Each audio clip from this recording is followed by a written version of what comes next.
we were discussing this last week, of course. Is Boris really hanging by a thread? I mean, people like psephologists like Sir John Curtis have said, well, you know, there's been a bit of a hammering of his position in the polls right now, but this isn't to be read as big gains for Labour either. Yeah, he's had a terrible end of year, hasn't he?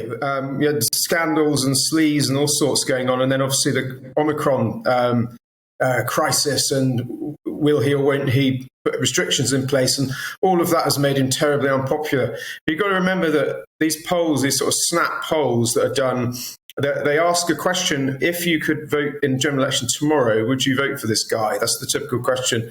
And obviously people would say no, but there isn't an election. That's the reality. And I think that's what your professor there is getting at. The Labour Party haven't really made any gains, but the Tories have taken a big blow. And in the new year, Boris Johnson just needs to make a big political reset and try and put things right. But yeah, it's a tough job for him.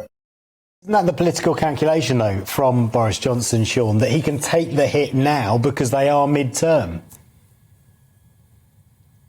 Yeah, midterm polls are always very difficult, and incumbent governments tend to get unpopular midterm. They get what's called a honeymoon period at the beginning when they're first elected. Boris Johnson didn't really have one because, if you remember, he was sort of plunged into this Brexit, tidy up Brexit, and then the COVID came. So he hadn't really got a chance to set out his political agenda properly.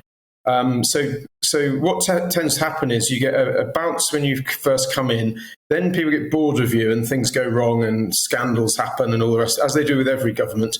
And then you get a chance basically towards a general election to say, right, here's what I'm going to do next. Here's the great things I've done and here's what we're going to do next. And then the polls tend to go up again. So yes, midterm polls are very difficult normally, but they're especially difficult at the moment because, as I say, Boris Johnson's had just such a terrible end of year and really needs to put a reset together for January.